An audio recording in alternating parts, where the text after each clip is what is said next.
Bonjour, bonjour Michael, bonjour, bonjour. Alors, je suis émue. Jésus fut ému.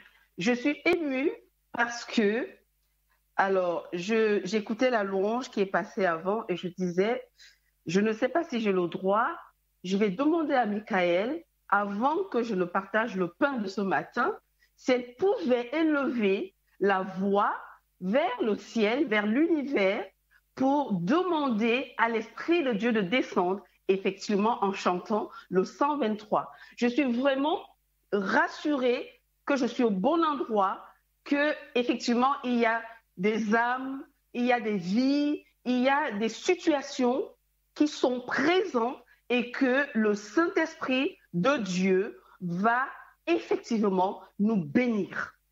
Et je dis bonjour, bonjour peuple de RTA, bonjour peuple de Dieu, bonjour chers auditeurs, bonjour chères auditrices, je vous salue chacun individuellement, fraternellement en Jésus-Christ. Bien-aimés, je ne suis pas venue seule ce matin. Je suis venue avec quelqu'un. Je suis venue avec un invité spécial. Je suis venue parce que je n'ai pas la capacité de venir te parler, je n'ai pas la capacité de venir te dire quoi que ce soit. Alors, je te souhaite déjà bon sabbat, mais sache que je ne suis pas venue seule. Je suis venue ce matin avec un invité vraiment de haute personnalité. Ce n'est pas n'importe qui. C'est un ami. Il peut être l'ami de tous. Mais moi, je te le présente parce que je suis venue avec lui. Je suis venue grâce à lui. Et je suis venue parce que lui, il peut faire ce que je ne peux pas. Beaucoup de personnes ne peuvent pas le recevoir parce qu'ils ne le voient pas. Je dirais, ils ne le voient point. Et parce qu'ils ne le connaissent point aussi. Mais par contre, toi et moi, Michael, auditeur, auditrice, nous le connaissons. Il est mon invité, il est votre invité, mais je suis venue avec lui parce que je n'ai pas la capacité de te parler. Je n'ai pas la capacité de te transmettre quoi que ce soit. Je n'existe même pas en tant que Flora, car il demeure avec nous. Et il sera en nous.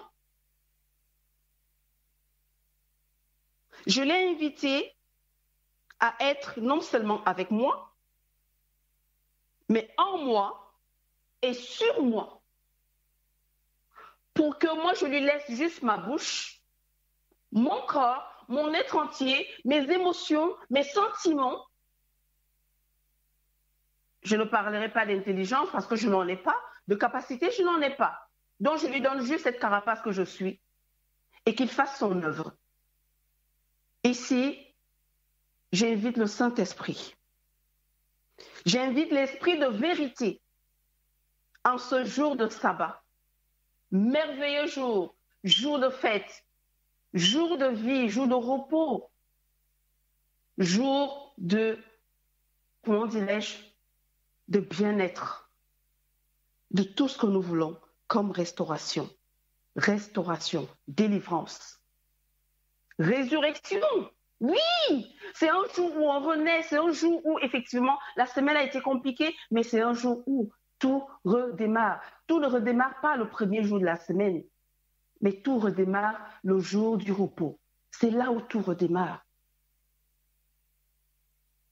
Alors, je te dis encore bonjour, chers auditeurs, chers auditrices de la Radio Trois Anges. Bienvenue dans ce moment de partage. Et nous allons lire notre texte de base qui se trouve dans Luc 10, à partir du verset 8 au verset 42. Donc, je t'invite à prendre ta Bible et après, nous allons invoquer le Père. Luc 10, à partir du verset 38 jusqu'au verset 42. Luc 10, il est écrit: Je pense que tu as trouvé la page. Luc 10, à partir du verset 38, il est écrit. Comme Jésus était en chemin avec ses disciples, il entra dans un village et une femme nommée Marthe le reçut dans sa maison. Elle avait une sœur nommée Marie qui, s'étant assise aux pieds du Seigneur, écoutait sa parole.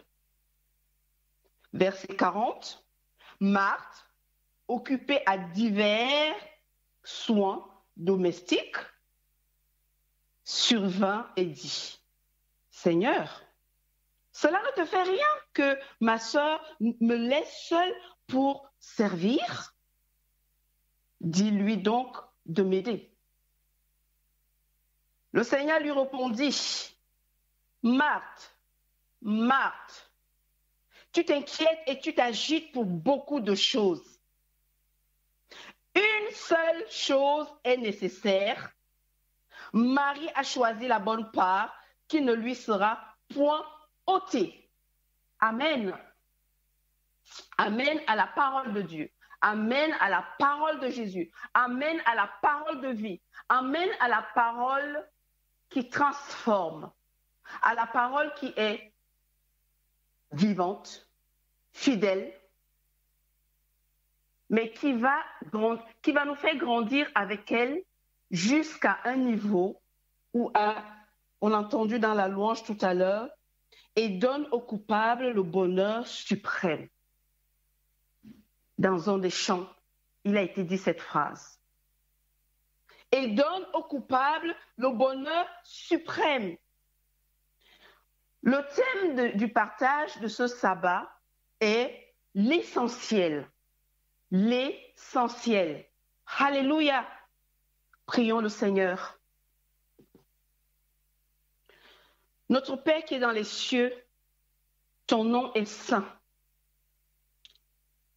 Père, je te sanctifie dans ce moment de partage. Que ton nom soit sanctifié. Je demande à ton règne de venir ce matin. Nous renonçons aux ténèbres et ses mauvais désirs. Nous désirons la lumière et ses œuvres. En ce jour de sabbat, fais que tout le monde connaisse ton saint nom. Fais que ta volonté se réalise en ce jour de sabbat, sur la terre comme dans les cieux. Père, que dans la vie de chaque auditeur, chaque auditrice et chacun de tes enfants, ici et d'ailleurs, nous recevons ton règne aujourd'hui. Dans chaque situation, dans chaque aspect, chaque domaine de notre vie, nous appelons ton règne au nom de Jésus. Amen. Amen. L'essentiel, bien-aimé, avec l'invité que j'ai ramené ce matin, que j'ai invité ce matin, je le prie de te visiter. Je le prie de préparer ton cœur, parce que toi-même tu as ouvert ton cœur. Il va donc préparer ton cœur, parce que c'est lui qui doit déposer quelque chose dans ton cœur, parce qu'il connaît ton besoin, il connaît tes attentes. L'essentiel, comment cette histoire est arrivée dans le cœur de Flora? On nous annonce une prochaine vague du Covid, et je commence à me dire, bon, il va falloir que je reprenne un bon jeûne. Et en plus, j'ai un rituel, c'est qu'à chaque veille de mon anniversaire, le 25 avril, donc demain, le mois de mars, je programme toujours un temps de jeûne. 10 jours, le jeûne de Daniel, 3 jours, le jeûne d'Esther, et je finis par 21 jours, toujours le jeûne de Daniel de 21 jours. Et je dis, OK, j'avais planifié au mois de février mon petit jeûne, donc je disais, oh, je vais démarrer telle date en mars, je vais démarrer mon jeûne tranquillement. Mais entre-temps, je demande au Saint-Esprit, aide-moi pour le planning que j'ai fait, est-ce que c'est bon, est-ce que c'est si? Et je le modifiais tout le temps, Parce qu'effectivement, il y avait des rendez-vous, des visites, des trucs à faire, des coups de fil. Je me disais, bon, OK, les moments de prier avec les groupes que j'ai, je me dis, bon, OK, je ne peux pas, il faut que je décale. Donc, je décalais tout le temps mon jeûne. Le confinement est arrivé, le résultat est arrivé. Je dis, OK, super, je vais devoir jeûner tranquillement. Je n'aurai pas à poser 3 jours parce que je voulais poser pour la période du jeûne d'Esther. Je pose souvent les jours au travail. Donc, je n'aurai pas besoin de poser des jours pour me retirer. Seigneur, tu es merveilleux. Alors, l'annonce tombe le mercredi. Le mercredi soir, je dis, Seigneur, merci. Je le loue, je dis, merci. Merci pour ce que tu fais. Oh mon Dieu, je n'ai pas besoin de poser des jours, je n'ai pas besoin de faire ci, je n'ai pas besoin de faire ça, je vais passer du temps avec toi. Et je vais déjà annoncer à mon fils que je vais passer du temps avec toi. Et pendant que je suis dans la louange, j'entends très bien, je t'accorde le confinement à toi pour que tu ailles voir tes enfants. Et là, je dis, ah, papa, mais non, c'est l'occasion qu'on passe du temps ensemble, donc je ne vais pas aller voir les enfants. Je reste avec toi de toutes les façons, on est confinés, donc je n'ai pas le droit de voyager. Nous sommes mercredi. Jeudi matin, message matinal avec mon fils. Il me dit, maman, tu as appris, il y a le confinement. Ça te dirait qu'on se retrouve en Bretagne. Moi, je suis en mission en province. On se retrouve en Bretagne. Alors, moi, je compte partir le 9, donc vendredi.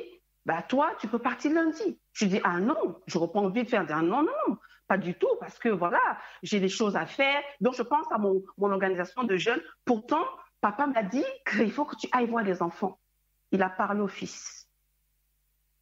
Je dis au fils, laisse-moi réfléchir, je te réponds ce week-end.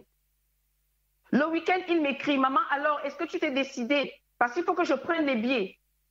Je lui dis, ok, d'accord, je me mets à réfléchir et je pense à ce qui m'a été dit.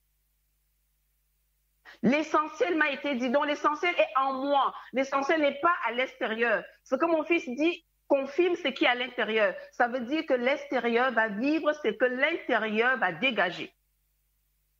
Je lui dis, ok, mais moi je veux bien voyager avec toi. Je parle le lundi toute seule, je veux voyager avec toi. J'ai envie de voyager avec toi, ça nous fera du bien de voyager ensemble. Il me dit, maman, je suis en mission et ça va me faire un détour, province, Paris. Non, on se retrouve en Bretagne. Donc, il m'envoie le billet. Et je m'en vais en Bretagne. Pendant que je suis dans le train, avant de partir, toujours prier. Nous prions, prier sans cesse. Donc, je prie et je prends le train, je m'en vais dans le train. Et quand j'arrive dans le train, je suis en train de méditer. Voilà, mes écrits, j'essaie d'écrire mes textes et machin, les trucs, et mes méditations, donc la réflexion sur les choses. Et pendant que je suis en train de réfléchir dans tout ça, j'entends encore l'essentiel. Je dis, ok, essentiel, ben cette fois-ci, sur quoi? Ah oui, je suis en train de voir les enfants. L'essentiel, qu'est-ce que je vais faire pendant mon séjour en Bretagne? Qu'est-ce que tu vas faire? Et là, une conversation commence entre le Saint-Esprit et moi. Je pose mon stylo, je range ma Bible, j'éteins mon portable. Je l'éteins complètement. J'enlève mes écouteurs et je range tout dans le sac et je croise mes mains. Et je ferme mes yeux comme si je dormais. Je suis en communion. Et là, il va me parler, il va me dire, et moi, on va parler, on va discuter.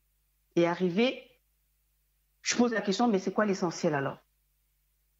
Il me dit, l'essentiel, c'est que tu es en train d'aller en Bretagne. Et tu verras sur place. Je vais couper court, parce que j'ai quelque chose à partager avec quelqu'un aujourd'hui. C'est un moment de partage. Et c'est le Saint-Esprit qui va faire ce partage-là. Et je vais je vais l'honorer. Je le mets en l'honneur, je le mets en avant parce que c'est lui qui a suscité ce thème, l'essentiel en moi. Je vivais, je ne connaissais pas l'essentiel. En fait, on se lève le matin, on fait des trucs et on ne connaît pas l'essentiel. Du coup, on passe des journées qui ne sont pas organisées, qui ne sont pas le soir quand on se couche, on dit « Oh, j'ai passé une journée fatigante ». Mais en fait, on n'a pas passé une journée fatigante. Il y a eu l'essentiel, si nous connaissons notre essentiel. Arrivé en Bretagne, toujours mon moment avec le Saint-Esprit, je découvre que je dois beaucoup passer du temps avec le Saint-Esprit parce que de toutes les façons, il me le fait savoir. Je suis la Flora. Tu as besoin de moi. L'étape dans laquelle tu es, il te faut ma présence. Sinon, il ne se passera plus rien. C'est la mort. Là, rien ne se passe. Tu tournes en rond. Alors, il faut que tu montes. Et moi, je me dis, bon, je suis en vacances. Personne ne me dérange. Je vais rester dans ma chambre, ça. J'arrive en Bretagne. Il me dit, tu vas devoir te reposer, mais tu vas devoir profiter. Je me lève un matin, le mardi matin, je suis arrivée déjà le soir, il me parle des choses. Mardi matin, il me dit, voilà, tu vas devoir te faire plaisir. Nos moments seront quand tu auras fini de t'occuper de ta famille. Et sache que je serai là, je serai toujours là. Alors, un soir, mon fils est arrivé, donc le vendredi, il est arrivé. Et le samedi, on a passé une journée. Et ils sont devant la télé. Et il me dit, maman, tu viens regarder une série avec nous, une série familiale, hein, où effectivement, un couple qui a divorcé et puis vivent ensemble dans la même maison. Et c'est la rigolade, c'est merveilleux. Et là, on rigole.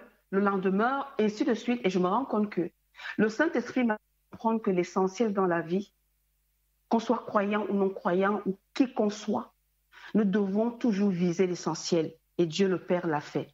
J'arrête cela, mais c'est un témoignage que je ferai plus tard. L'essentiel était ici, passer du temps avec ses enfants, c'est déjà considérer ce que les enfants ont envie de faire.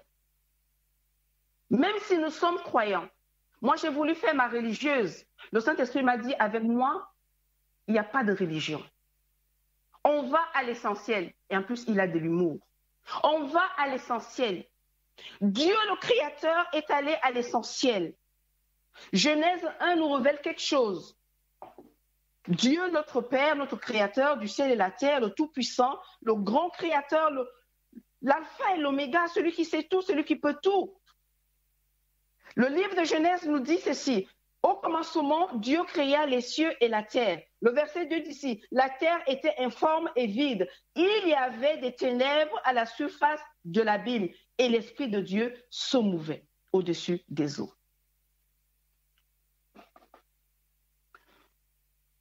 L'essentiel, quel est son sens? Qu'est-ce que ça veut dire? Et j'ai envie de te poser la question, quel est ton essentiel, Père? Quel est ton essentiel, mère? Quel est ton essentiel, enfant? Quel est ton essentiel, femme? Quel est ton essentiel, homme? Quel est ton essentiel, serviteur, servante? Quel est ton essentiel, disciple? Quel est ton essentiel? D'emblée, je vais annoncer que oui, Jésus est notre essentiel parce qu'il est venu nous sauver. Mais après que Jésus nous ait sauvés, après qu'il nous ait accordé le salut, comment vivons-nous sur terre? L'essentiel absolu, c'est d'être sauvé. Mais après, comment tu fais pour entretenir ton salut? Quels sont tes outils? Quelles sont tes priorités? Est-ce la prière ou ton mariage? Parce que l'époux est déjà là, il est dans ta maison, l'épouse est dans ta maison, les enfants sont dans ta maison. Est-ce ton ministère qui est d'occuper des affaires extérieures ou ton ministère qui est d'occuper des affaires intérieures? Quel est ton essentiel? Quand tu arrives à ton travail, est-ce ton salaire à la fin du mois ou ce qui te permet d'obtenir ce salaire? Quel est ton essentiel? Juste être enceinte? Ou comment est-ce que tu vas faire vivre cet enfant? L'essentiel, est-ce parce que tu veux absolument entrer dans le mariage? N'oublie pas que le mariage est une institution. Ou c'est comment est-ce que tu vas vivre le mariage? C'est quoi ton essentiel? Quel est ton essentiel? Alors j'ai dit au Saint-Esprit, il faut que tu me parles. Parce que cette affaire, moi, je vis comme je veux, je me lève le matin, je fais mes trucs, et puis il ne faut pas qu'on me dérange. Je suis en train de prier, je suis en train d'étudier la Bible. C'est important parce qu'on nous dit d'étudier la Bible, il faut lire la Bible, il faut la maîtriser, il faut la connaître, il faut se cultiver, Oui, ça c'était ma routine. J'ai découvert que essentiel voulait dire ce qui est par son essence et non par accident. Ce qui est par son essence et non par accident. Opposé à l'accident. Ce n'est pas un accident. Quand on parle d'essentiel, ce n'est pas quelque chose qui nous arrive, qui nous tombe dessus. Non, non, non, ça ne nous tombe pas dessus. C'est un choix. Et effectivement, essentiel, quelque chose d'absolu et nécessaire. Ce qui est plus important dans le temps présent, qu'est-ce qui est essentiel? Est-ce ce qui va arriver après ou maintenant? Ce qui est le plus important, l'essentiel, c'est ce qui a de plus important dans la vie. Ce qui a le plus important dans la vie, qui a une grande importance, qui est principal, c'est capital. C'est le point essentiel dans tous les procès, l'essentiel. Même dans les procès en jugement, même dans les relations, quand on doit parler d'une chose, on va à l'essentiel. À l'essentiel.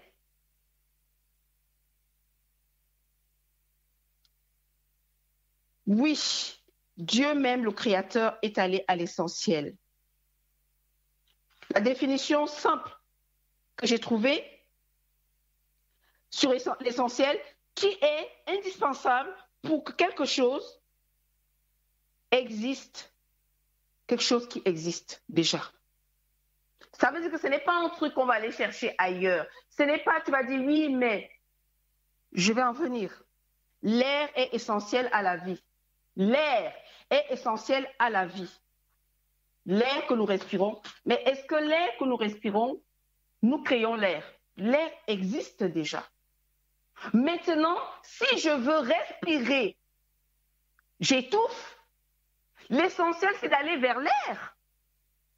D'aller prendre de l'air, nous le disons, je vais prendre de l'air. Donc, l'essentiel ici, c'est d'aller prendre de l'air, là où il y a de l'air. Parce que chez moi, c'est enfermé. La vie dans la création, nous avons vu dans Genèse 1. Je vais m'attarder au verset 2. La terre était informe et vide. Il y avait des ténèbres à la surface de l'abîme et l'Esprit de Dieu se mouvait au-dessus des eaux. Ici, celui qui crée toutes choses, le véritable, le tout-puissant, il est lumière, il est éternel, il est la vie sans fin. Je dis que la vie éternelle, c'est le vrai Dieu, n'est-ce pas? Or, la vie éternelle, c'est qu'ils te connaissent, toi le seul vrai Dieu et celui que tu as envoyé, Jésus-Christ. Je l'ai dit que Jésus était notre essentiel. C'est l'essentiel, le salut, la grâce. Il est celui-là qui est venu dire au mal, stop. Mais nous sommes restés sur terre encore. Dieu va passer à l'acte pour apporter l'essentiel sur le vide, le chaos. Hein? Il va passer à l'acte. Il va créer. Pour créer, il doit parler pour atteindre le point essentiel. Il crée avec pour but d'atteindre le point essentiel. Pour que là où vous et moi, toi et moi, nous allons habiter, qu'il existe des choses que nous allons utiliser. Dieu a dû affronter un adversaire, ou je dirais des adversaires, contraires à lui. Dieu est lumière, Dieu est ordonné, Dieu est plein, Dieu, il ne manque rien en lui. Il est lumière, il est plein, il est ordonné, mais regardez à quoi est-ce que Dieu fait face. Bien-aimé, regarde à quoi est-ce que ton Dieu fait face. Il fait face au vide. Il fait face à un désordre informe, à un désordre, au chaos. Et aux ténèbres, son contraire. Son contraire. Est-ce que Dieu va abandonner? Est-ce que Dieu va dire, oh mince, ça ne me ressemble pas. Je vais devoir faire autrement. Non. Nous connaissons la suite. Dieu va parler. Il va commencer par séparer pour agir des ténèbres de la lumière. Mais pour ça, il va d'abord dire, je reprends ma Bible, il va dire quelque chose. Dieu dit que la lumière soit. Donc, Dieu va appeler ce qui est en lui. J'ai dit que nous ne pouvons pas parler d'essentiel comme si c'était quelque chose qui nous tombait dessus. Ce n'est pas un accident. Dieu va dire que la lumière soit. La lumière est en lui. Il va dire à la lumière qui est en lui, tu vas m'éclairer. Je dois agir. Je dois créer. Prenons le livre de Jean, Jean 1. Nous allons voir ici que nous qui sommes créés, tous nous sommes créés à l'image de Dieu, et puis nous choisissons d'obéir à la voix de Dieu, comme a dit une sœur ce matin. Nous choisissons d'obéir, et je vais dire à quelqu'un que ton obéissance à Dieu ou à la parole de Dieu ou à la voix de Dieu ne te laissera pas les mains vides. Parce que la parole, la voix de Dieu est transformatrice. Effectivement, elle nous donne un nouveau nom, elle nous donne une nouvelle situation, elle nous donne une meilleure façon de voir les choses parce qu'elle renouvelle notre intelligence.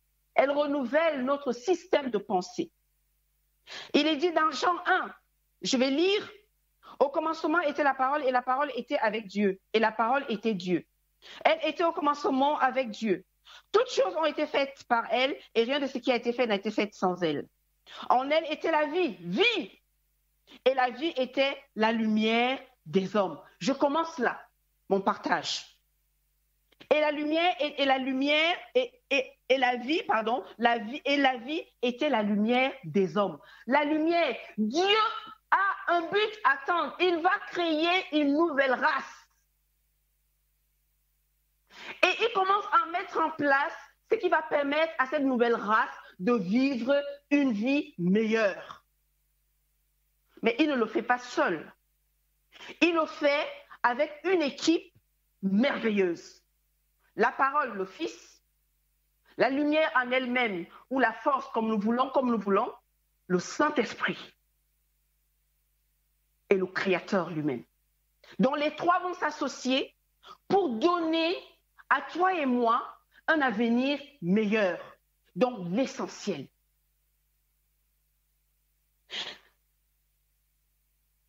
En cette lumière était la vie, en cette vie était la lumière des hommes. Dans la vie, il y a la lumière. Alléluia. Et cette lumière est pour toi et moi. Tout le monde. Le message n'est pas une histoire de croyants. Le message est une histoire que la bonne nouvelle doit être prêchée jusqu'aux extrémités de la terre. Verset 5. La lumière, lui, dans les ténèbres, et les ténèbres ne l'ont point reçue. Nous avons quitté la création. Nous sommes maintenant que le monde est créé et la lumière est là. Elle était là. Avant la création, elle n'était pas là. Mais aujourd'hui, elle est là. Qu'est-ce qui se passe? Le verset 5 dit que la lumière est lue dans les ténèbres et les ténèbres ne l'ont point reçue. Non, ce n'est pas possible. Les ténèbres ne l'ont point reçue. Ici encore, on se dit, ça ne me regarde pas. Ce n'est pas de moi qu'il s'agit, il s'agit de lumière, entre lumière et ténèbres. Mais le Seigneur est tellement merveilleux que quand il veut mettre l'essentiel dans notre cœur, il dit les choses simplement. C'est nous qui les compliquons parce qu'il y a une partie qui nous a dominés et nous ne voulons pas l'autre. J'ai envie de dire à quelqu'un que tu ne luttes pas contre la lumière, mais tu luttes. Non, tu ne luttes pas avec les ténèbres. Ce n'est pas les ténèbres ta lutte. C'est parce que tu luttes contre la lumière.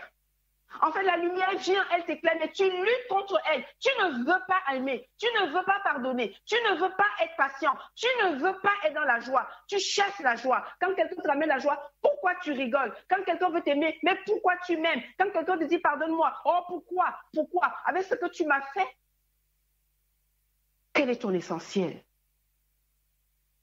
On nous montre ici que la lumière vient vers les ténèbres et les ténèbres disent, moi je ne veux pas de toi. Je suis ténèbres. Ce n'est pas ton cas. Vous verrez beaucoup de personnes connaissent Dieu, mais ne veulent pas vivre avec Dieu. Vous savez, ceux qui sont en couple, je suis mariée, Mais nous ne vivons pas la vie de mariage. Nous vivons une vie de divorce par notre attitude, notre comportement, la façon dont j'entretiens l'autre, la façon dont je parle à l'autre, prouve que le divorce a été prononcé depuis longtemps. Parce que le mariage a ses lois et ses règles. Et ces règles-là appartiennent à la lumière et non aux ténèbres. Je ne suis pas de bonne humeur aujourd'hui. Oh, mon enfant, excuse-moi, j'ai eu une journée difficile. Va voir ton père. Calmez-vous, j'ai besoin de calme. Vous faites trop de bruit. Quel est l'essentiel à ce moment-là? Moi, je ne peux pas répondre. Que celui qui est venu avec moi puisse répondre dans ton cœur. Parce que tu dois te poser la question. Je vais sauter le verset 6, je vais sauter le verset 7. Je vais prendre le verset 7. On parle de Jean. Ils vont pour servir de témoins, pour rendre témoignage à la lumière, comme toi et moi. Nous le lisons dans Jean 14. Toi et moi, nous sommes venus. Ici, je parle à celui et celle qui a dit, Seigneur Jésus, je t'accepte comme mon Seigneur et mon Sauveur. Je te donne ma vie. Jésus est la lumière du monde. Il est la lumière du monde. Nous sommes la lumière du monde, dit le livre de Matthieu 5. Alors, que se passe-t-il dans ta maison? Que se passe-t-il dans ta vie? Que se passe-t-il quand tu vas travailler? Qui es-tu? Quel est ton essentiel? Jean va pour servir de témoin, pour rendre témoignage à la lumière, afin que tous crussent par lui. Oh, c'était Jean, ce n'est pas moi. C'était sa mission, c'était son appel. Verset 8, il n'était pas la lumière. Il n'était pas la lumière. Jean n'était pas la lumière, mais il parut pour rendre témoignage à la lumière. Cette lumière était la véritable la véritable, le Dieu véritable, le créateur du ciel et de la terre, celui qui peut amener à l'existence ce qui n'existe pas dans ta vie. Cette lumière était la véritable. Cette lumière était Jésus. Cette lumière était l'Esprit Saint. Qui en venant dans le monde éclaire tout homme. On n'a pas dit ici les croyants. Tout homme. La conscience, la prise de conscience. Je ne peux pas faire ci, je fais ça, je suis fatiguée. Elle éclaire tout le monde, tout homme. Verset 10, elle était dans le monde et le monde a été fait par elle et le monde ne l'a point connue. Alléluia. Jean 14 nous le dit déjà. Mais Dieu n'a pas condamné le monde ici. Mais il y a un groupe de personnes qui vont être condamnées dans quelques secondes. Elle est venue chez les siens, verset 11, elle est venue chez les siens et les siens ne l'ont point reçue. La lumière est notre essentiel. Bien-aimé, j'ai envie de te dire que la lumière est ton essentiel. Dieu, pour créer le monde, quelqu'un ne peut pas me contredire. En tout cas, ce n'est pas moi que tu vas contredire, c'est celui que j'ai invité. Pourquoi il a voulu parler de cela? Parce que même pour comprendre les Écritures, même pour comprendre la promesse qu'on parle d'Abraham, Abraham a posé un acte pour pouvoir entrer dans ce que Dieu lui avait promis. Et on va te dire, non, on n'a rien à faire. Jésus a déjà tout payé. Qui a révélé à Abraham à son époque que la résurrection existait? On ne parlait pas encore de résurrection. Personne n'avait encore ressuscité à cette époque-là. Mais quelqu'un a soufflé dans son oreille qu'il sait que Dieu pourra ressusciter son fils. Donc, il fait confiance. Mais il n'a pas fait confiance simplement parce qu'il se disait, ah, c'est Dieu qui me l'a donné. Non, il savait, il avait reçu quelque chose dans son cœur. Et ce qu'il a reçu dans son cœur, il l'a sorti. Il l'a mis à l'existence en disant, je crois que mon Dieu peut ressusciter mon fils. Je vais le lui donner. Jésus a déjà tout payé et je continue à vivre dans la colère, dans la haine, dans ceci, dans cela. Oh non, de toutes les façons, cette histoire de religion, là, je m'adresse à un autre groupe de personnes. Oui, la religion, de toutes les façons, on doit vivre. Mais Dieu même sait qu'il nous a envoyés sur terre. J'ai envie de dire à quelqu'un, il faut que tu arrêtes ton propre baratin. Tu te baratines toi-même. Les choses ont changé et les choses vont encore changer. Dieu est le même, il n'a pas changé. Il est bon. Oui, il est fidèle. Oui, il est juste. Oui, il est miséricordieux. Oui, il est patient. Oui. Mais les circonstances doivent te faire rappeler que tu as besoin de lui.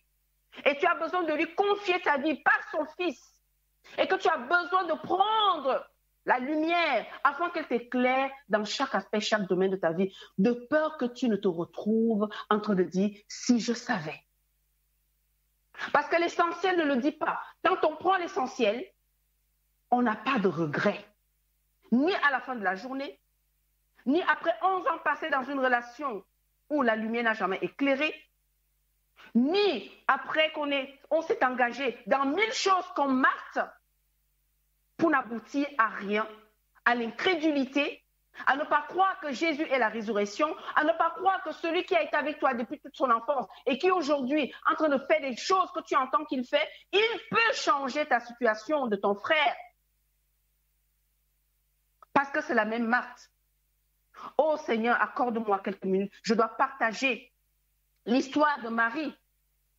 Parce qu'elle, elle a choisi l'essentiel. Et l'essentiel ne l'a pas déçue. Je finis avec le verset 11. Elle est venue chez les siens et les siens ne l'ont point reçue. Mais à tous ceux qui l'ont reçue, à ceux qui croient en son nom, elle a donné le pouvoir de devenir enfants de Dieu. Lesquels sont nés non du sang, ni de la volonté de la chair, ni de la volonté de l'homme, mais de Dieu. Dieu est esprit. Dieu n'est pas charnel.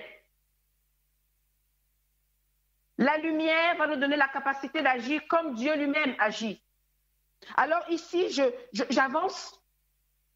Toi aussi, homme, créé à l'image de Dieu, du vrai Dieu, tu peux faire face aux ténèbres, mais tu as la capacité, tu as le pouvoir que Dieu a parce qu'il te l'a donné, il t'a créé. Jésus le dit, je vous ai donné le pouvoir de marcher sur les serpents et les scorpions. Il va même plus loin. Et même de marcher sur la puissance de l'ennemi. Et il dit que rien ne pourra nous nuire, rien. Nous sommes lumière et nous aimons à le dire pour ceux qui comprennent ce que je suis en train de dire. Je suis un enfant de lumière, je suis la lumière du monde, je suis le sel de la terre. Le sel de la terre donne la saveur, non, pas à notre vie parce qu'elle est déjà savoureuse, mais à la vie de ceux qui sont en face de nous. Voilà pourquoi le monde reste dans les ténèbres, parce que toi et moi, nous ne leur montrons pas la lumière. Le livre de Jean le dit.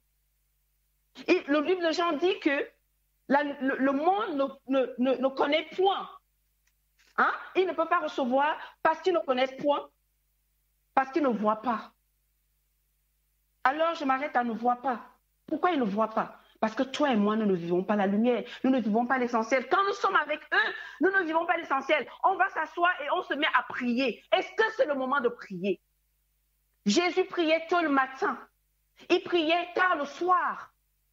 Mais quand il était en public, que ce soit avec les prostituées, que ce soit avec les personnes de mauvaise vie, que ce soit même avec les menteurs, les pharisiens et consorts, il savait que c'était le moment de manifester la lumière qu'il était. Mais nous, c'est le moment où on se retrouve qu'entre nous. Parce que nous, on est des gens qui prions. Nous sommes des gens qui nous sommes, oui, mais nous, on va à l'église. Oui, mais nous, on ne mange pas de viande. Oui, mais nous, non!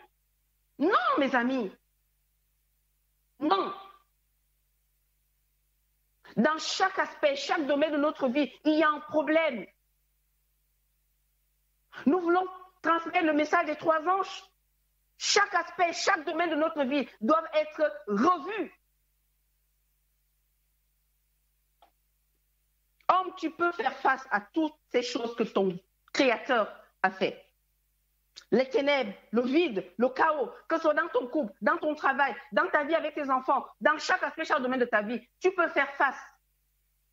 Tu fais peut-être face. Je pleure avec toi. Mais je suis venue avec quelque chose de merveilleux.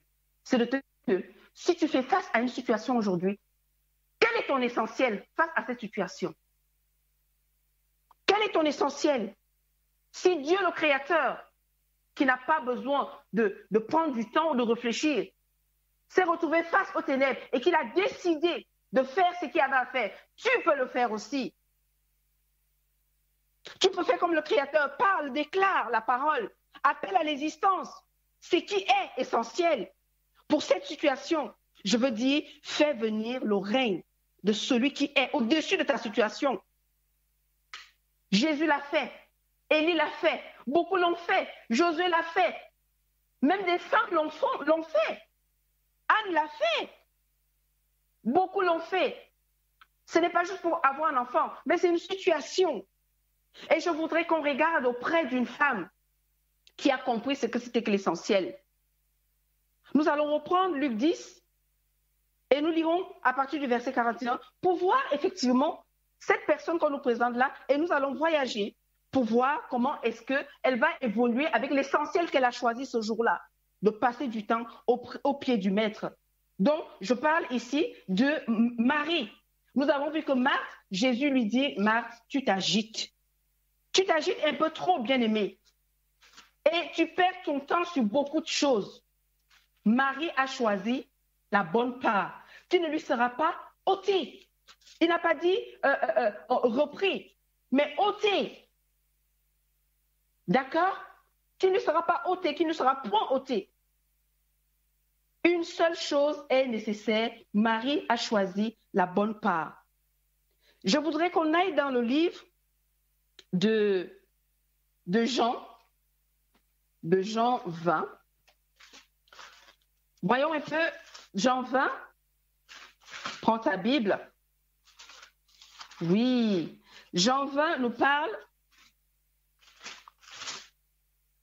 Regardons au niveau de la résurrection de Jésus. Alors, Seigneur, je compte sur toi. Le maître a fait la reproche Marc a reproché Jésus. Comme quoi, parfois là, nous reprochons Dieu. Hein. Nous reprochons Dieu, oui, pourquoi ci, pourquoi ça. En fait, on trouve que Dieu est injuste. Marthe a traité Dieu d'injuste. Oui, dis-lui, parce que c'est à cause de toi. Elle accuse Jésus. C'est à cause de toi que ma sœur ne m'aide pas. La vie n'est pas facile.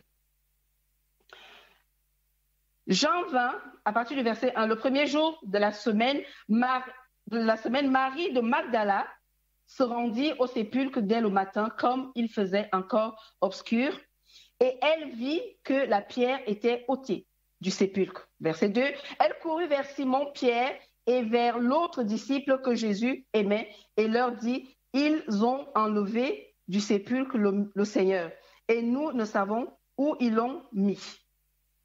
Ok, je m'arrête un peu là.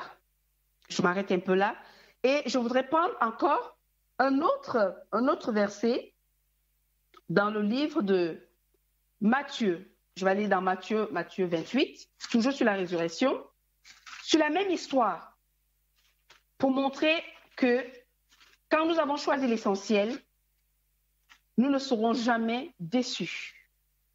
La révélation de Jésus, dont je vais commencer au verset, je vais prendre que le verset, à partir du verset 3.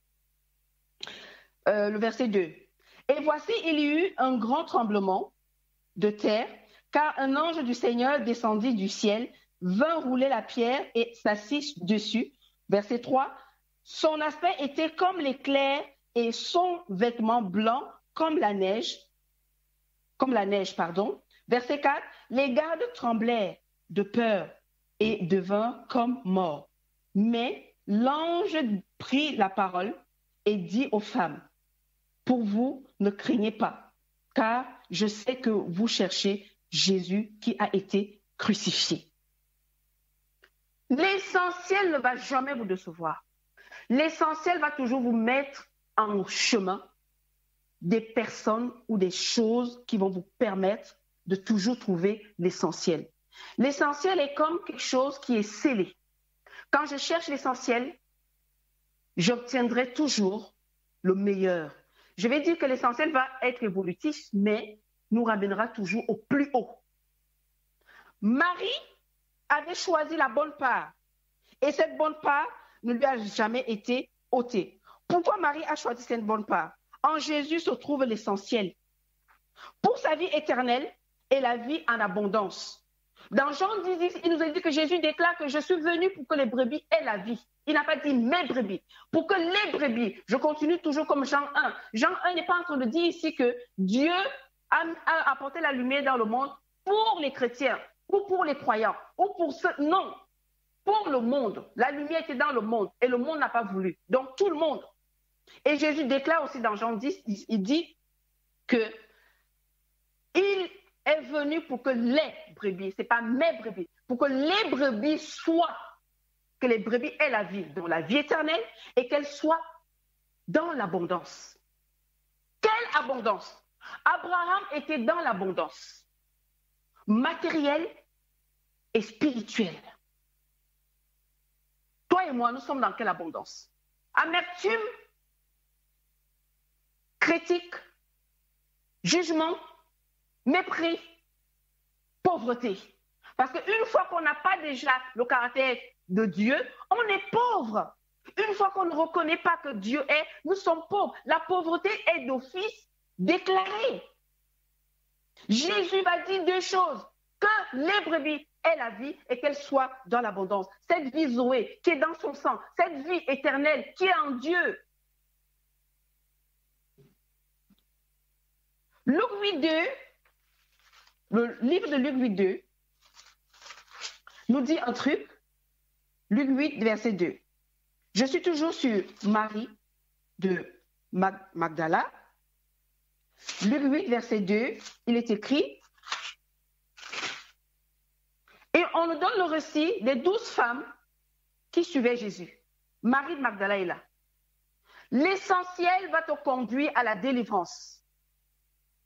L'essentiel te conduit à la délivrance. Parce que la vie éternelle, le bouquet qu'il y a dans la vie éternelle, c'est nous sommes des pécheurs et Jésus est venu nous sauver pour nous changer de vie. La délivrance va donc m'enlever de la vie d'avant, mais ici, dans la délivrance, je ne suis pas encore restaurée. Marie va obtenir la délivrance des démons. On parle de la femme qui a reçu, qui a été délivrée de 7 démons. Elle va être délivrée de 7 démons, d'accord, de 7 esprits, délivrée de mauvais esprits, pour être habitée, remplie, conduite par le Saint-Esprit, la lumière qui éclaire et qui nous aide à continuer sur le bon chemin. Dans sa délivrance, elle va se rendre compte que elle a un peu de paix, elle a un peu, ça va, les choses vont bien. Donc, est-ce qu'il faut aller ailleurs? Non. Je vais rester avec celui qui m'a délivré. Je vais continuer à lire la Bible. Je vais continuer à fréquenter des endroits où on parle de lui. Je vais continuer à être auprès de lui. Je vais continuer. Et elle va le faire. Elle va continuer. Et après sa délivrance, elle va obtenir la restauration. Dans Matthieu 28, qu'on vient de lire tout à l'heure, la restauration va avoir plusieurs étapes. Elle a reçu sa délivrance. Elle a été délivrée de 10 démons, de 7 mauvais esprits. Elle va recevoir sa délivrance. Elle va recevoir sa restauration. Dans la restauration, la première chose qui va se dérouler, c'est que ses ennemis, ceux qui l'ont trimballé, ceux qui l'ont rejeté, ceux qui l'ont insulté. Je ne suis pas en train de dire que ton ennemi, c'est ton mari. Mais tous ces esprits mauvais qui se sont opposés à ta joie, qui sont opposés parce que l'esprit de tristesse existe. La joie qui manque, c'est parce qu'il y a un autre esprit. On dit dans Galates 5, 22 que le fruit de l'esprit, c'est l'amour, c'est la joie, c'est la paix. Ça veut dire que le contraire de tout ceci, ce sont les mauvais esprits qui, à un moment donné, contrôlent notre vie. Et ils vont contrôler notre vie au point de réussir parce qu'en nous, nous ne nous remplissons pas de l'Esprit Saint, qui est la joie, l'amour, la joie, la paix et qu'on sort. Je reste disponible à ceux qui veulent vraiment qu'on lise la Bible et qu'on étudie ces choses-là. C'est tellement important pour nos vies. Dans sa restauration, ses ennemis tremblent. Ses ennemis tremblent parce que dans Matthieu 28, verset 4, il est écrit « Les gardes tremblaient de peur ». La peur qui a toujours envahi sa vie pour qu'elle mène cette mauvaise vie qu'elle menait. Cette peur a changé de camp. Je déclare que la peur a changé de camp dans ta vie. Elle est dans le camp adversaire. Elle est dans le camp de l'adversaire. L'ennemi qui a toujours mis la peur dans ta vie, qui a toujours mis le doute dans ta vie, la peur, à l'instant où je parle, a traversé. Elle n'est plus avec toi. Elle est partie de l'autre côté. C'est ce que Marie de Magdala a vécu. Et tu peux le vivre aussi parce que c'est ta portion. Deuxième chose, dans la restauration, l'ange prit la parole et dit aux femmes, Marie est là. Je considère Marie ici. Pour vous, ne craignez pas. Dans la restauration, la peur va être ôtée. Ça veut dire qu'une fois que ton ennemi a récupéré la peur qu'il avait jetée sur toi, le Saint-Esprit va donc confirmer en toi que c'est fini. Lui, il a pris la place. Tu n'as plus peur parce que la peur est retournée dans le camp de l'adversaire. Premier point, elle reçoit dans sa restauration, elle reste près de cet endroit, de là où elle a reçu sa délivrance. Elle continue et la restauration commence son œuvre. Elle commence parce qu'elle espère. Il y a un chant qui nous a parlé de l'espérance. Oui, nous devons avoir de l'espérance en Jésus-Christ parce qu'il est notre espérance. Christ en moi, l'espérance de la gloire. Christ en moi. Parce que quand il est en nous, il nous dit, demeurez en moi. Si vous demeurez en moi et que je demeure à vous, si vous demeurez en moi et que mes paroles demeurent en vous, demandez ce que vous voulez et cela vous sera accordé. Ce n'est pas des paroles en l'air. Dieu a créé parce que la lumière était en lui. Il pouvait se permettre de dire à la lumière, sois. Qu'est-ce qui anime ta vie intérieure? Bien-aimé,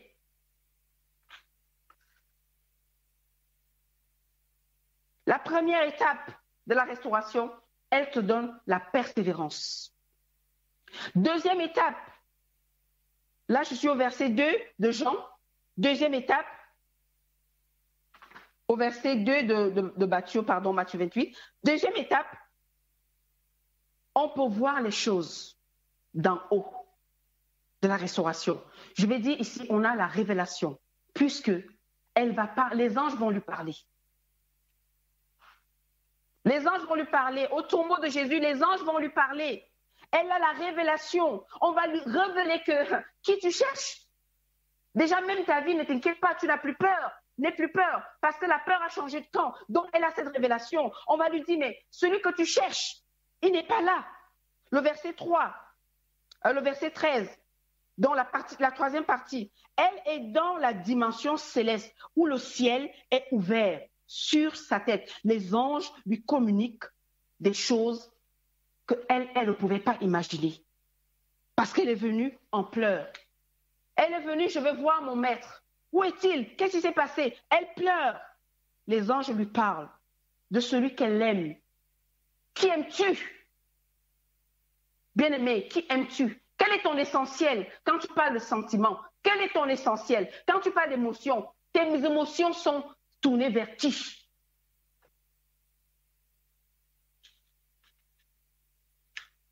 Je n'ai que des questions. Avec le Saint-Esprit, on pose des questions et lui répond. On ne vient pas lui dire. Non, on lui pose des questions. Jésus a dit, il vous conduira dans toute la vérité. Ça veut dire, tu dois lui poser la question, je vais où, je fais quoi? Il te conduit, te dirige.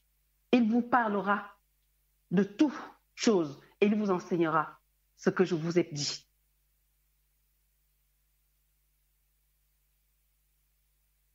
Dans sa restauration, troisième partie, elle espère revoir celui dont son cœur aime, celui dont son âme désire, celui dont vers qui ses pensées sont tournées. Elle a la foi qui élève, elle a la foi qui fortifie, elle a la foi qui dit « tu ne peux pas abandonner ». Et cette foi va l'élever vers les choses essentielles dans sa situation. Marie a une situation, elle est attachée à Jésus. Parce que même si c'était un ami d'enfance, mais aussi, il l'a délivré. Veux-tu être délivré, bien-aimé? Veux-tu être délivré? Veux-tu recevoir ta restauration? Jésus est ton essentiel. Parce qu'il est la lumière qui va t'éclairer dans ce monde. Le monde a décidé de bâtir des immeubles, de construire des cités, de créer des sociétés sans cette lumière. Mais toi, tu travailles dans ces sociétés. Toi, tu habites ces immeubles. Tu es donc cette lumière qui doit faire en sorte que le monde voit et croit que la lumière existe.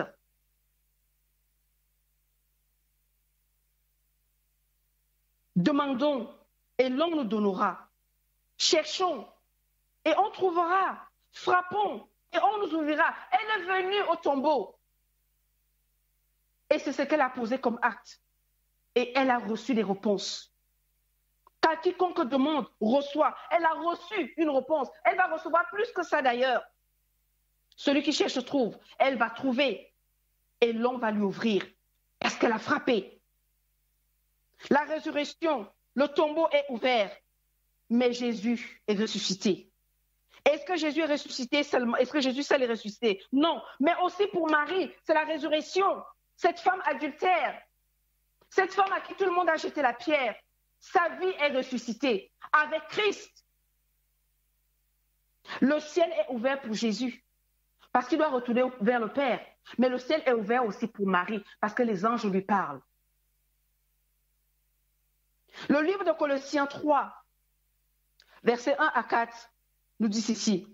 Si donc vous êtes ressuscités avec Christ, cherchez les choses d'en haut, où Christ est assis à la droite de Dieu. Le verset 2 dit, affectionnez-vous aux choses d'en haut et non à celles qui sont sur la terre. Le verset 3, car vous êtes morts et Christ, votre vie, est cachée. Et votre vie est cachée avec Christ en Dieu. Le verset 4 dit, quand Christ, votre vie, paraîtra, alors vous paraîtrez aussi avec lui dans la gloire. Restauration, partie 4. Au verset 15 du livre de Matthieu 28, de Jean 20. La restauration traite le problème des émotions. Elle guérit l'âme pour nous préparer à la mission. Quand on lit ce verset 15, on voit que Marie pleure. Marie pleure. Déjà, les anges vont commencer à lui dire, pourquoi pleures-tu? Jésus va se lui poser la question, pourquoi tu pleures? Parce qu'il faut traiter le problème des émotions. Nous ne pouvons pas aller à l'essentiel si nous sommes dans les émotions. Nous ne pouvons pas aller dans l'essentiel, nous ne pouvons pas recevoir le message, nous ne pouvons pas recevoir la mission, nous ne pouvons pas aller dire la bonne nouvelle si nous sommes dans les émotions. Il est bien vrai que nous allons être émus par la situation que nous allons rencontrer, mais nous ne partons pas en disant « Oui, mais je n'ai pas le choix, il faut quand même que j'y aille. » Non, tu as le choix. Le choix, c'est que tu fais l'essentiel. Et l'essentiel te dit, je traite d'abord tes émotions. Parce qu'il y a des endroits où tu n'as pas besoin de pleurer. Tu as besoin d'agir. Quelqu'un vient de faire un accident. Tu n'as pas besoin de manifester d'abord les pleurs. Tu as besoin de manifester ta foi et de dire à la personne qui est couchée, j'appelle la vie en toi. Les émotions sont là. Mais ce qui se manifeste, c'est ta foi. Parce que ta restauration est pour que tu puisses agir, que tu puisses aller annoncer le message qu'on va te donner, qui sera vrai, qui sera du vécu, et non quelque chose que tu as imaginé. Donc, il faut traiter les émotions pour nous faire imaginer les choses. Et quand nous allons donner ces choses-là, il n'y aura pas d'efficacité. Elle va vivre dans cette restauration pour faire une séparation entre ses émotions, le doute, et la peur, la confusion, dont il faut qu'elle reçoive de l'assurance. Et Jésus va permettre cela. Au verset 16, position 5, le positionnement et l'identification du sujet que nous allons annoncer. Position 6, verset 17, l'affermissement, l'ordre de mission, le rétablissement d'une vie, la réception du message. Parce que Jésus va lui dire, va dire aux autres que je suis ressuscité. Va dire. Et nous connaissons la suite. Matthieu 28 nous dit plus tard, plus loin, je crois, verset 20, que oui, voici la bonne nouvelle. Allez et faites des nations, des disciples. Mais avant ça, va dire à tes frères que je suis. Et voici, tu m'as vu. La restauration, partie 7, nous donne la confiance, la joie, la soif de servir, la jouissance. On n'est plus dans la souffrance quand on sert. Pourquoi? Parce que l'essentiel ici devient de servir. Et celui qui a imaginé, qui a pensé, qui a organisé son essentiel, n'est pas en train de pleurer quand il est en train de servir. Vous voyez que l'essentiel est parti au début du fait que nous sommes créés. Nous avons une vie en nous. Nous considérons cette vie. Nous la manifestons. Nous voulons qu'elle s'améliore.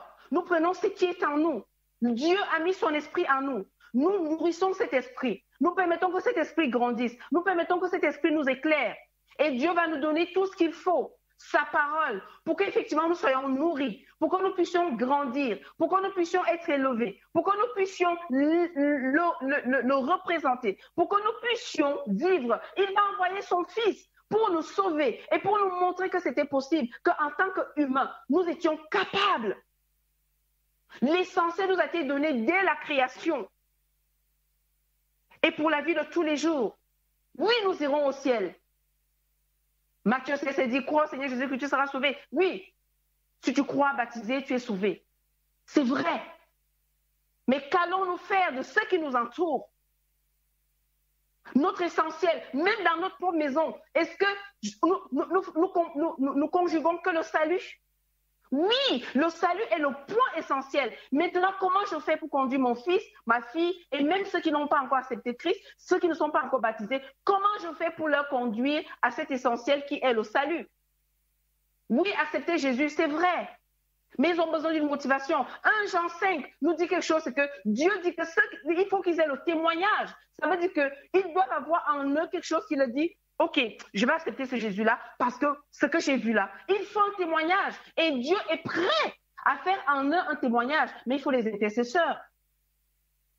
Et un intercesseur, c'est celui-là aussi qui doit pouvoir vivre une vie qui fait en sorte que quand tu viens même prier, Dieu prend plaisir. Marie pouvait prier. Elle pouvait intercéder pour les autres, pour que Jésus entre dans sa maison. Parce qu'elle donnait envie à Jésus d'entrer dans sa maison. Elle passait du temps avec lui. Parce que c'était l'essentiel pour ce moment-là. Et Jésus est revenu. Il a ressuscité Lazare. Il a ressuscité Lazare. On voit qu'il y a beaucoup de choses qui sont passées. Dans sa restauration, il y a eu tellement de choses. Et tu peux aussi obtenir ça. Je peux aussi obtenir cela. J'avais un mot de la fin. La mort et la résurrection avec Christ.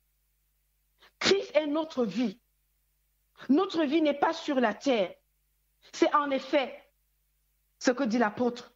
Vous êtes morts et votre vie est cachée avec le Christ en Dieu. Puisque nous sommes morts avec Christ, nous ne devons pas nous comporter comme si nous étions encore vivants dans ce monde. Jésus est mort. Il a quitté le monde où maintenant il n'a plus de place. C'est donc en prenant cette place dans la mort que nous commençons notre vie chrétienne. La Bible nous enseigne que notre Père céleste nous a étroitement liés à son Fils. Il nous tient donc pour morts. Que notre vie personnelle, cette chair, oui, moi je viens de telle famille, cela est mort avec lui au péché. Romains 6. Mort à la loi, Romains 7, et mort au monde, Galates 6. Unis au Seigneur Jésus dans sa mort, sa résurrection et son ascension. Nous avons été délivrés comme Marie. Pour ceux qui n'ont pas encore reçu la délivrance, de cette chose qui te revient toujours, qui crée en toi la culpabilité. Oui, j'étais une prostituée. Laisse-moi te dire que Jésus a changé la vie d'une prostituée. Laisse-moi te dire que Rahab était une prostituée. Laisse-moi te dire que dans la généalogie de Jésus, ce n'est pas des personnes qui sont nées chrétiens ou croyants, je ne sais pas comment te dire ça. Ce n'est pas des personnes qui étaient converties. Ce n'est pas des personnes qui avaient une vie nette. Dieu n'est pas là à regarder tes péchés. Ce qu'il veut, il savait que tu étais un pécheur. Ce qu'il veut, c'est de te donner une vie meilleure. Dieu ne te pointe pas de doigt. Et moi, Flora, je m'interdis de te pointer du doigt. Mon rôle, c'est de dire que quelqu'un t'aime et de te montrer ce qu'il a fait en moi. Et que mes paroles ne soient pas des paroles qui te jugent, des paroles qui te pointent.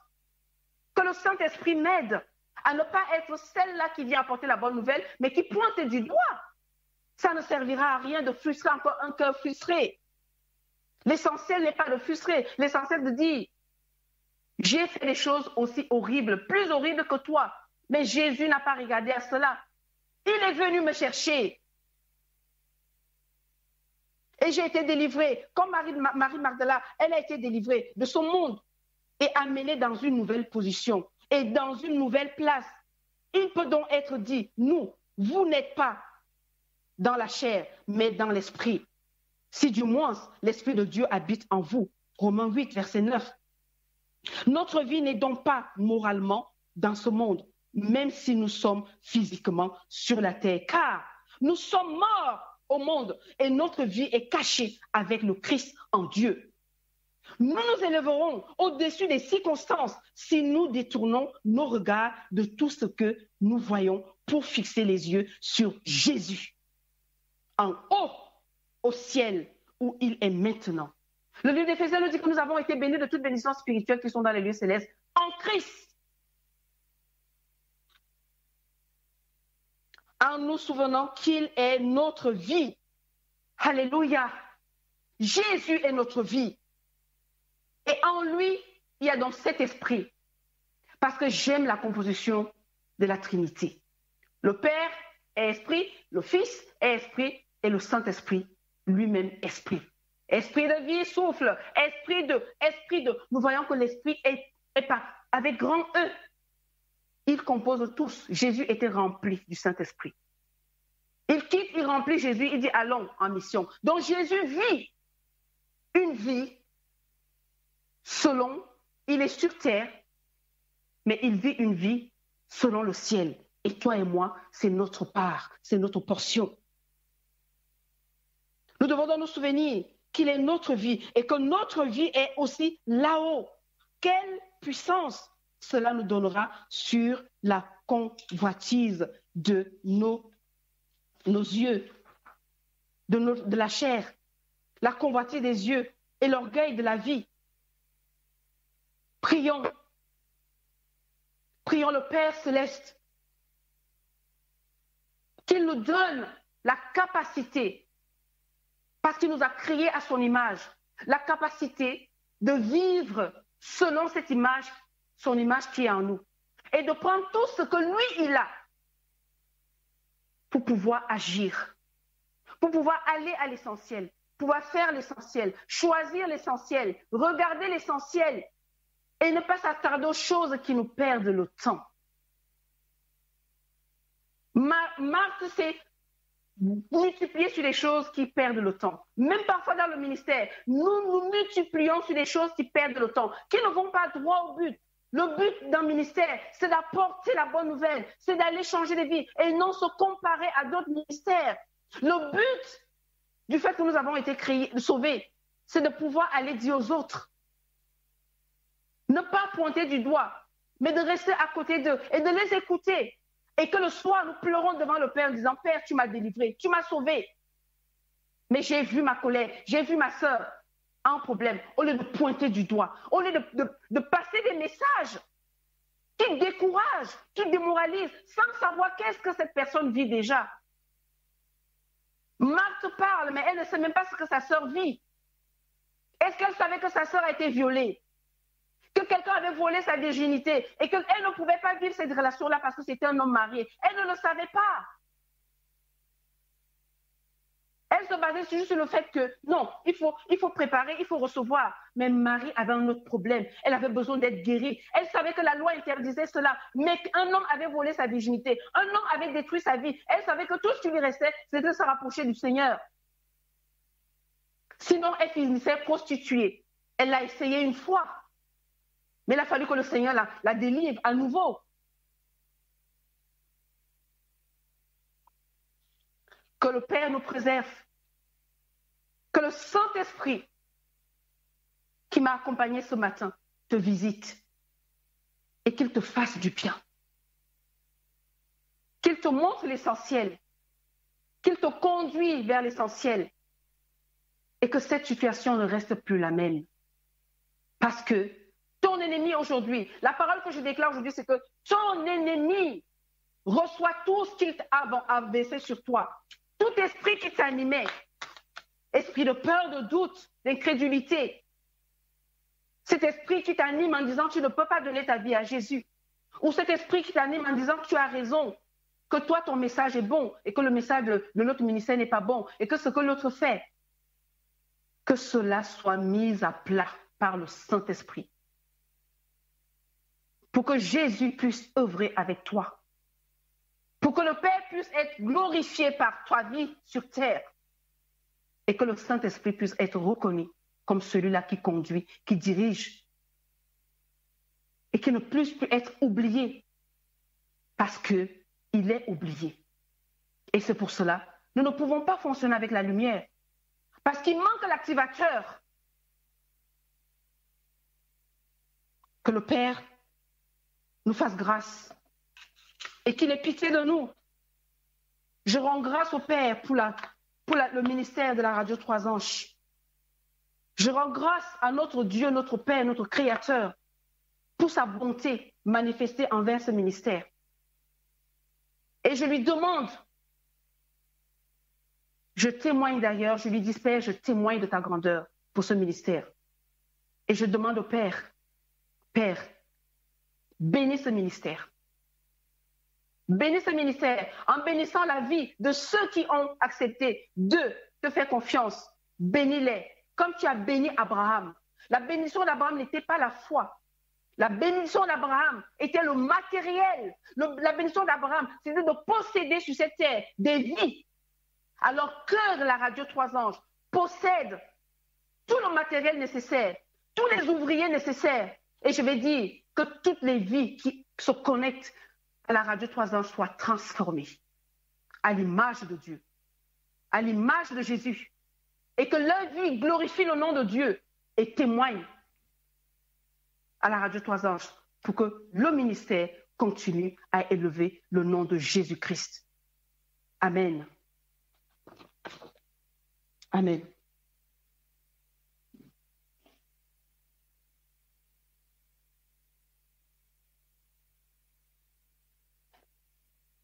Gloire au Saint-Esprit de Dieu. Amen. Amen.